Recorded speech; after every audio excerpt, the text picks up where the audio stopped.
प्रेम से बोलिए संतोषी माता की जय। मित्रों, आज शुक्रवार का दिन है और आज के दिन हम सुनेंगे शुक्रवार के दिन संतोषी माता की व्रत कथा। अगर आप शुक्रवार का व्रत करते हैं तो शुक्रवार की व्रत कथा अवश्य सुननी या पढ़नी चाहिए। ऐसा करने से माता की पूजा अर्चना संपूर्ण होती है। परंतु यदि आप व्रत नहीं भी रख रहे हैं तो भी आज के दिन आप यह कथा सुनकर पुण्य फल प्राप्त कर सकते हैं। तो आइए पूर्ण श्रद्धा भाव के साथ शुक्रवार संतोषी माता की व्रत कथा को श्रवण करते हैं। प्रेम से बोलिए संतोषी माता की जय। एक गांव में एक बुढ़िया रहती थी जिसके 7 बेटे थे। 6 बेटे कमाने वाले थे और एक बेटा निकम्मा था। बुढ़िया माँ 6 पुत्रों का झूठा 7वें पुत्र को देती। 7वां पुत्र एक दिन अपनी पत्नी से बोला, देखो मेरी माता का मुझ पर कितना प्रेम है। वह बोली, क्यों नहीं, सबका झूठा बचा हुआ तुमको खिलाती है।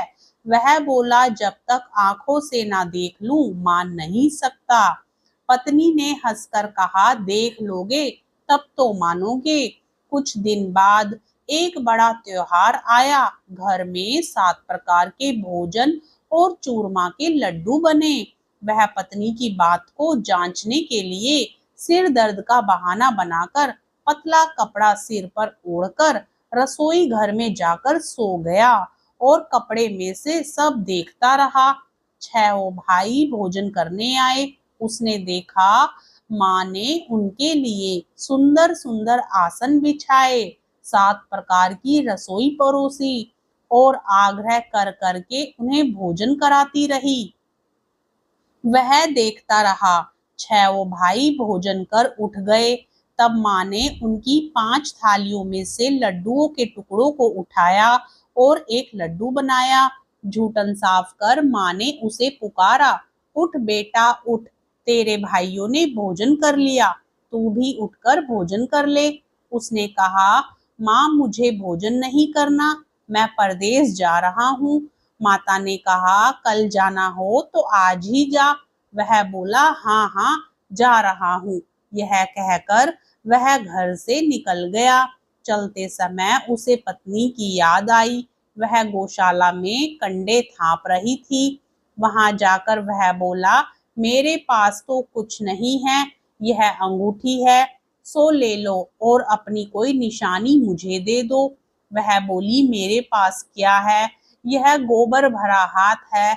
यह कहकर पत्नी ने उसकी पीठ पर गोबर के हाथ की थाप मार दी। वह चल दिया। चलते चलते दूर देश में पहुंचा। वहां एक साहूकार की दुकान थी। वहां जाकर बोला, सेठ जी मुझे नौकरी पर रख लो। साहूकार को नौकर की सख्त जरूरत थी। साहूकार ने कहा, काम देखकर तनख्वाह मिलेगी। उसने कहा, सेठ जी जैसा आप ठीक समझें। उसे साहूकार के यहाँ नौकरी मिल गई।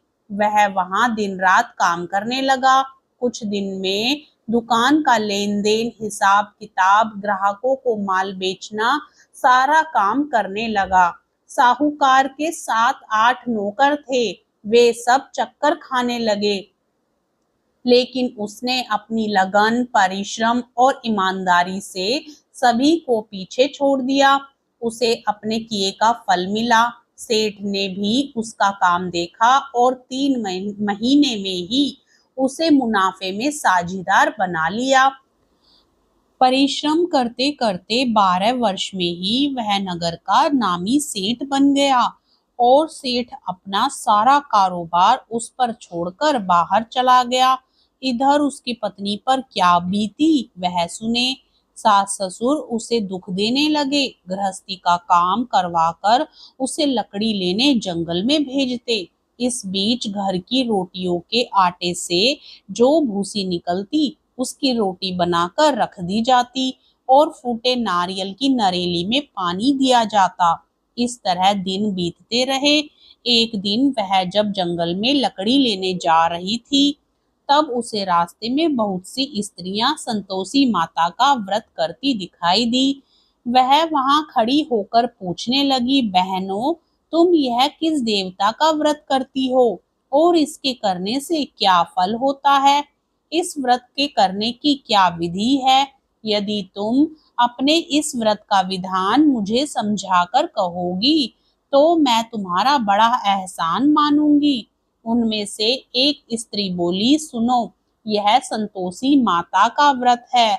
इसके करने से निर्धनता दरिद्रता का नाश होता है, लक्ष्मी आती है, मन की चिंताएं दूर होती हैं, मन को प्रसन्नता और शांति मिलती है, निपुति को पुत्र मिलता है, प्रीतम बाहर गया हो तो वह शीघ्र लौट आता है, कुंवारी कन्या को मनपसंद वर मिलता है, चलता मुकदमा खत्म हो जाता है, कलह कलेश की निवृत्ति हो, मुख शांति होती है, घर में धन जमा हो, धन जायदाद का लाभ होता है, तथा और भी मन में जो कुछ कामना हो सब संतोषी माता की कृपा से पूरी हो जाती हैं। इसमें कोई संदेह नहीं। वह पूछने लगी, यह व्रत कैसे किया जाता है, यह भी बताओ तो बड़ी कृपा होगी। वह स्त्री कहने लगी, बिना परेशानी, श्रद्धा और प्रेम से जितना भी बन सके प्रसाद लेना, 5.25 पैसे से 5.25 आने तथा इससे भी ज्यादा शक्ति और भक्ति के अनुसार गुड़ और चना लें। हर शुक्रवार को निराहार रहकर कथा कहना, सुनना, इसके बीच में ओम बीज का क्रम कभी नहीं टूटे, लगातार नियम पालन के करना। सुनने वाला कोई ना मिले तो घी का दीपक जलाकर उसके आगे जल के पात्र को रख कथा कहना, परंतु नियम ना टूटे। जब तक कार्य सिद्ध ना हो नियम पालन करना और कार्य सिद्ध हो जाने पर व्रत का उद्यापन करना। 3 मास में माता पूरा फल प्रदान करती हैं। यदि किसी के ग्रह खोटे हैं तो भी माता 1 वर्ष में अवश्य उनको अनुकूल करती हैं। कार्य सिद्ध होने पर ही उद्यापन करना चाहिए, बीच में नहीं। उद्यापन में 2.5 सेर आटे का खाजा तथा इसी अनुसार खीर तथा चने का साग बनाना, 8 बच्चों को भोजन कराना, जहां तक मिले देवर जेठ भाई बंधु कुटुंब के लड़के लेना, ना मिले तो रिश्तेदार और पड़ोसियों के लड़के बुलाना, उन्हें भोजन करा यथाशक्ति दक्षिणा दे। माता का नियम पूरा करना, ध्यान रखना उस दिन घर में कोई खटाई नहीं खाए। यह सुन वह वहां से चल दी। रास्ते में लकड़ी के बोझ को बेच दिया और उन पैसों से गुड़ चना ले माता के व्रत की तैयारी कर आगे चली। रास्ते में संतोषी माता के मंदिर में जा माता के चरणों में लौटने लगी, विनती करने लगी, माँ मैं दीन दुखी हूँ, निपट मूर्ख हूँ, व्रत के नियम कुछ नहीं जानती, मैं बहुत दुखी हूँ। हे माता मेरा दुख दूर कर, मैं तेरी शरण में हूँ। माता को दया आई। एक शुक्रवार बीता कि दूसरे शुक्रवार को ही उसके पति का पत्र आया और तीसरे शुक्रवार को उसका भेजा हुआ पैसा आ गया। यह देखकर जेठानी मुंह सिकोड़ने लगी, इतने दिनों बाद इतना पैसा कहाँ से आया, इसमें क्या बढ़ाई है। लड़के ताना देने लगे, काकी के पास अब पत्र आने लगे, रुपया आने लगा, अब तो काकी की खातिर बढ़ेगी, अब तो काकी बोलने से भी नहीं बोलेगी। बेचारी सरलता से कहती, भैया पत्र आए, रुपया आए तो हम सबके लिए अच्छा है। ऐसा कहकर आंखों में आंसू भरकर संतोषी माता के मंदिर में जा मातेश्वरी के चरणों में गिरकर रोने लगी।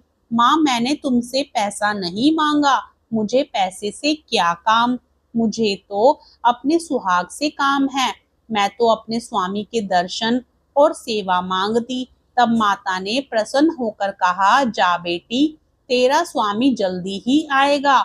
यह सुन खुशी से बावली हो वह घर आकर काम करने लगी। संतोषी माँ विचार करने लगी, इस भोली पुत्री से मैंने कह तो दिया कि तेरा पति शीघ्र आएगा, पर आएगा कहाँ से, वह तो इसे स्वप्न में भी याद नहीं करता, उसे इसकी याद दिलाने तो मुझे ही जाना पड़ेगा। संतोषी माता ने उस बुढ़िया के बेटे को स्वप्न में समझाया, पुत्र तेरी घरवाली कष्ट उठा रही है। वह बोला, हाँ माता, यह तो मुझे भी मालूम है, परंतु क्या करूं, वहां कैसे जाऊं? परदेश की बात है, लेन देन का सारा हिसाब किताब है, कोई जाने का रास्ता नजर नहीं आता। आप ही कोई राह दिखाएं कि वहां कैसे जाऊं। माँ कहने लगी, सवेरे नहा धोकर संतोषी माता का नाम ले, घी का दीपक जला, दंडवत कर और दुकान पर जा बैठना। देखते देखते तेरा लेन देन चुक जाएगा, जमा माल बिक जाएगा, सांझ होते होते धन का ढेर लग जाएगा। वह अगले दिन सुबह बहुत जल्दी उठा। उसने अपने मित्र बंधुओं परिचितों से स्वप्न में माता द्वारा कही गई बात कह सुनाई। वे सब उसकी बात सुनकर उसकी खिल्ली उड़ाने लगे। वे कहने लगे, कहीं कभी सपने की बात भी सच्ची होती है। एक बूढ़ा व्यक्ति बहुत समझदार था। वह बोला, देखो भाई, मेरी बात मानो, इस तरह सांच या झूठ कहने के बदले देवता ने जैसा कहा है वैसा ही करना। तेरा किया जाता है। बूढ़े की बात मानकर नहा धोकर उसने संतोषी माता को प्रणाम किया। फिर घी का दीपक जलाकर दुकान पर जा बैठा। शाम तक धन का ढेर लग गया। वह हैरान हुआ, मन में संतोषी माता का नाम ले प्रसन्न हो घर जाने के वास्ते गहना कपड़ा व सामान खरीदने लगा। सब काम से निबट अपने घर को रवाना हुआ। उधर उसकी पत्नी जंगल में लकड़ी लेने गई। लौटते वक्त थक जाने के कारण संतोषी माता के मंदिर पर विश्राम करने बैठ गई। यह तो उसका रोज रुकने का स्थान था। धूल उड़ती देख उसने माता से पूछा, हे माता, यह धूल कैसी उड़ रही है? माँ ने कहा, हे पुत्री, तेरा पति आ रहा है। अब तू ऐसा कर, लकड़ियों के 3 बोझ बना, एक नदी के किनारे रख, दूसरा मेरे मंदिर पर और तीसरा अपने सिर पर रख। तेरे पति को लकड़ी का गट्ठा देखकर मोह पैदा होगा। वह यहाँ रुकेगा, नाश्ता पानी बना खाकर माँ से मिलने जाएगा। तू लकड़ी का बोझ उठाकर जाना और बीच चौक में गट्ठा डालकर 3 आवाज जोर से लगाना। लो सासू जी, लकड़ियों का गट्ठा लो, भूसे की रोटी दो, नारियल के खोपरे में पानी दो, आज कौन मेहमान आया है? संतोषी माँ की बात सुनकर वह बहुत बहुत अच्छा माँ कहकर प्रसन्न मन से लकड़ियों के 3 बोझ बना लाई। एक नदी के तट पर, दूसरा माता के मंदिर पर रखा। इतने में ही मुसाफिर वहां आ पहुंचा। सूखी लकड़ी देख उसको इच्छा हुई कि अब यहीं विश्राम कर ले और भोजन बनाकर खा पी कर गांव चले। इस प्रकार भोजन कर विश्राम कर वह अपने गांव में आ गया। उसी समय बहू सिर पर लकड़ी का गट्ठा लिए आई। उसने गट्ठे को आंगन में डाला, जोर से 3 आवाजें दी। लो सासू जी, लकड़ी का गट्ठा लो, भूसे की रोटी दो, नारियल के खोपरे में पानी दो, आज कौन मेहमान आया है? यह सुनकर सास ने अपने दिए हुए कष्टों को भुलाने के लिए कहा, बहू तू ऐसा क्यों कहती है? तेरा मालिक ही तो आया है। बैठ, मीठा भात खाकर कपड़े गहने पहन। पत्नी की आवाज सुनकर उसका स्वामी बाहर आया और उसके हाथ में पहनी अंगूठी देख व्याकुल हो गया। उसने माँ से पूछा, माँ यह कौन है? माँ बोली, बेटा तेरी पत्नी है। आज 12 वर्ष हो गए जब से तू गया है, तब से सारे गांव में जानवर की तरह भटकती फिरती है, काम काज कुछ करती नहीं, 4 समय खाकर जाती है। अब मुझे देखकर भूसे की रोटी और नारियल के खोपरे में पानी मांगती है। वह बोला, माँ मैंने इसे भी देखा है और तुम्हें भी। मुझे दूसरे घर की चाबी दो, मैं उसमें रहूंगा। ठीक है बेटा, जैसी तेरी मर्जी कहकर माँ ने चाबी का गुच्छा बेटे के सामने रख दिया। उसने दूसरे घर को खोलकर सारा सामान जमाया। एक ही दिन में वहां राजा के महल जैसा ठाट बाट बन गया। अब क्या था, वह सुख भोगने लगी। अगला शुक्रवार उसने पति से कहा, मुझे संतोषी माता का उद्यापन करना है। पति बोला, बहुत अच्छा, खुशी से कर लो। वह उद्यापन की तैयारी करने लगी। जेठ के लड़कों को भोजन के लिए कहने गई। उन्होंने मंजूर किया, परंतु पीछे से जेठानी ने अपने बच्चों को सिखलाया, देखो रे, भोजन के समय सब लोग खटाई मांगना, जिससे उसका उद्यापन पूरा ना हो। लड़के भोजन करने आए, खीर पेट भर खाई, परंतु याद आते ही कहने लगे, हमें कुछ खटाई खाने को दो, खीर खाना हमें भाता नहीं, देखकर अरुचि होती है। लड़के उठ खड़े हुए, बोले, पैसे लाओ। भोली बहू कुछ जानती ना थी, उसने उन्हें पैसे दे दिए। लड़कों ने बाजार जाकर उन पैसों से इमली खरीदी और खाई। यह देखकर बहू पर माताजी ने कोप किया। राजा के दूत उसके पति को पकड़ कर ले गए। अब सब मालूम हो जाएगा जब जेल की रोटी खाएगा। बहू से यह वचन सहन नहीं हुए। वह संतोषी माता के मंदिर में गई और कहने लगी, माता तुमने यह क्या किया? हंसाकर क्यों रुलाने लगी? माता बोली, पुत्री तूने मेरा व्रत भंग किया है, इतनी जल्दी सब बातें भुला दी। वह बोली, माता भूली तो नहीं हूँ, ना कुछ अपराध किया है, मुझे तो लड़कों ने भूल डाल दिया, मुझे क्षमा करो माँ। माँ बोली, ऐसी भूल भी कहीं होती है? वह बोली, अब कोई भूल नहीं होगी, अब बताओ मेरे पति कैसे आएंगे? माँ बोली, पुत्री जा, तेरा पति तुझे रास्ते में ही आता मिलेगा। वह मंदिर से निकलकर बाहर आई तो रास्ते में उसे अपना पति आता हुआ मिला। उसने पूछा, कहाँ गए थे? वह बोला, इतना धन जो कमाया है उसका कर राजा ने मांगा था, वह भरने गया था। वह प्रसन्न होकर बोली, भला हुआ, अब घर चलो। फिर अगला शुक्रवार आया। वह बोली, मुझे माता का उद्यापन करना है। पति ने कहा, ठीक है करो। वह फिर जेठ के लड़कों से भोजन को कहने गई। जेठानी ने लड़कों को सिखा दिया कि तुम पहले ही खटाई मांगना। लड़के भोजन करने बैठे, लेकिन भोजन करने से पहले ही कहने लगे, हमें खीर पूरी नहीं भाती, जी बिगड़ता है, कुछ खटाई खाने को दो। वह बोली, खटाई खाने को नहीं मिलेगी, खाना हो तो खाओ। उनके उठकर चले जाने पर उसने ब्राह्मणों के लड़के बुलाकर भोजन करवाया। दक्षिणा की जगह उन्हें एक एक फल दिया। इससे संतोषी माता प्रसन्न हो गई। माता की कृपा से 9 माह बाद उसको चंद्रमा के समान एक सुंदर पुत्र प्राप्त हुआ। पुत्र को लेकर वह प्रतिदिन संतोषी माता के मंदिर में जाने लगी। माँ ने सोचा कि यह रोज आती है, आज क्यों ना मैं ही इसके घर चलूं, इसका आसरा देखूं तो सही। वह विचार कर माता ने भयानक रूप बनाया और गुड़ और चने से सना मुख, ऊपर से मुंड के समान होठ, उस पर मक्खियां भिनभिना रही थी। दहलीज में पैर रखते ही उसकी सास चिल्लाई, देखो रे, कोई चुड़ैल डाकिनी चली आ रही है, लड़कों इसे भगाओ नहीं तो सबको खा जाएगी। बहू रोशनदान से देख रही थी। वह प्रसन्न हो उठी, आज मेरी माता मेरे घर आई हैं। यह देखकर उसने दूध पीते बच्चे को गोद से उतार दिया। इस पर उसकी सास क्रोध में भरकर बोली, अरे रांड, इसे देखकर कैसी उतावली हुई है, जो बच्चे को पटक दिया। इतने में माँ के प्रताप से जहां देखो वहां लड़के ही लड़के नजर आने लगे। वह बोली, माँ जी, मैं जिनका व्रत करती हूँ वह यही संतोषी माता हैं। इतना कह उसने झट से घर के सारे किवाड़ खोल दिए।